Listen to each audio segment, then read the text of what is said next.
So I jumped down 2 sets of stairs. And I didn't with your saddle shoes. Yes. Did you ever wear a pair of saddle shoes? Never did. But the cheerleaders wore saddle shoes. Yeah, we did too, but we did with our uniforms. I was never a cheerleader. I dated the cheerleaders, but I never was a cheerleader. On the island. We dated on the island. All right. Go ahead. So she actually runs after me in the hallway.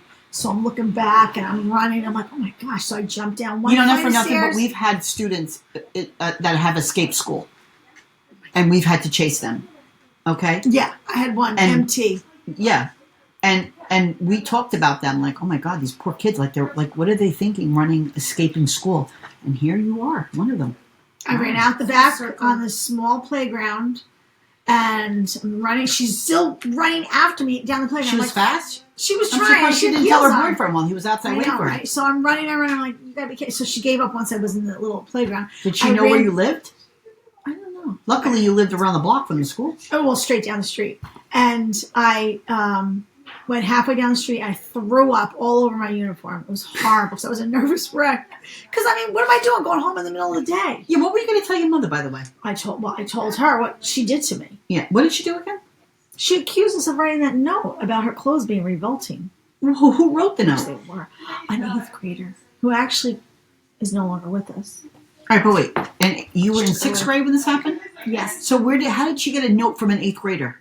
Where was it? Because we changed classes 6th, 7th, 8th. Oh. Kind of like the Marsha Brady thing with the George Washington picture? Yes. Do you remember that? No. Do you remember the George Washington? When somebody drew a picture of George Washington, Marsha drew the picture of George Washington, and another girl, when they changed classes, wrote something like, "This is Mrs. Denton," and wrote something not nice about her. That. She got her sleepover slumber party was canceled because of that. Carol did that? Carol did that, and Mike. Huh. Yeah, because they accused her, and the principal called her in, and she got in trouble for it, and she denied doing it. She admitted that she drew the picture, but didn't write the thing. I've never and seen then that. Then they decided, Carol and Mike came through in the end and said, well, being that you're telling us the truth, and we feel that you're telling us, we're going to let you have your slumber party. And that day, one of the girls that slept over admitted, isn't that funny, the joke we played on Mrs. Denton? Like, you drew the picture and I wrote the caption. And she's like, it was you. And then she took her to her parents, and then it all got resolved. I don't remember that one. Yeah, that seems to be when that's similar. on next on whatever that channel. Yeah, I'll FaceTime you. Or something. Yeah, I'll call you. All right. I'd love to see it. Mm-hmm. Okay. Anyway, remember those the way the Brady Bunch used to be on? I don't know. They were like variety shows. Yes. Yeah, the Brady girls, the Brady boys. And they danced. Yeah. What was it called? The Brady Variety Hour, the Brady them. Hour. It was like the ABC people. Or what? What are you thinking of? I'm thinking of You're thinking of like what was something with the stars. I love that when they could compete they against were like each all other. athletes. Yeah, remember? Yeah. Oh God, what was it called? Battle of the Network. Battle of the Network Stars. The 24-year-old comes through. 25? 24? I was right. I remember when Scott Baio was on there. Everyone from Happy Days was on. Yeah. And then Laverne and Shirley. And Vinny Barbarino. Love Vinny. I saw them with Bruce Jenner. With Bruce Jenner. And OJ. And OJ? Yeah. But what were they on? Were they on TV? Or they were were just commentating. Yes, because that's what they used to do. Actors. Both of them did that. Yeah. Oh, it's a long time ago. It feels weird.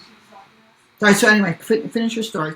Anyway, so I threw up all over myself. I got home, and I was like, oh my God, what happened? So she came up to school and said, hey, listen. She said something to Sister Eileen Dolores, which was my principal. Sister who? Sister Eileen Dolores. Eileen Dolores? Sister Eileen Dolores. All right. Okay. And she was very good about it. She came in and said something to her, and then the other two of my friends, their parents, I don't know if they came down. Probably not Emma's mom.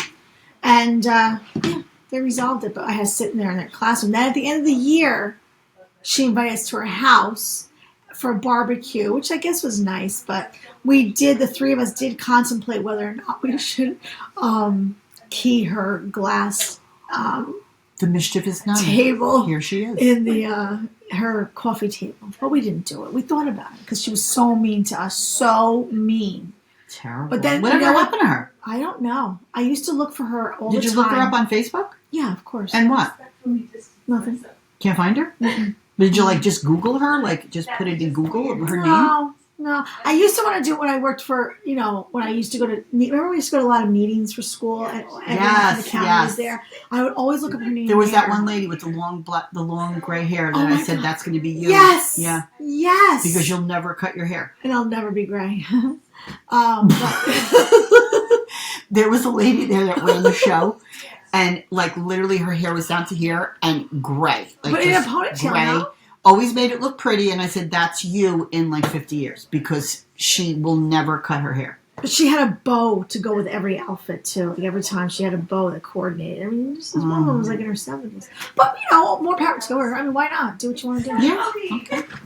Anyway, that was it. She was a horrible teacher. But, it was all worth it because my 7th grade teacher is exactly who inspired me to be a teacher. She was fabulous. She was a Jewish teacher in a Catholic school. Wow. And, she was phenomenal.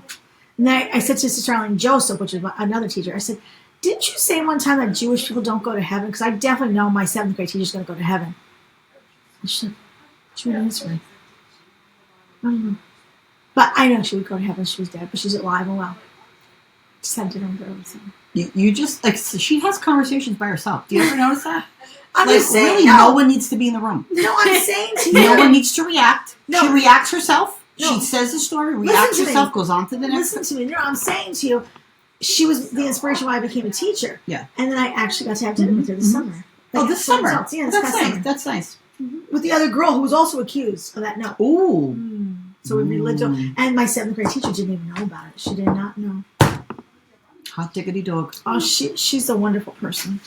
Yeah. I had a teacher, 4th grade teacher. Oh, I know. She was a lot of fun. And I loved her, and she was wonderful.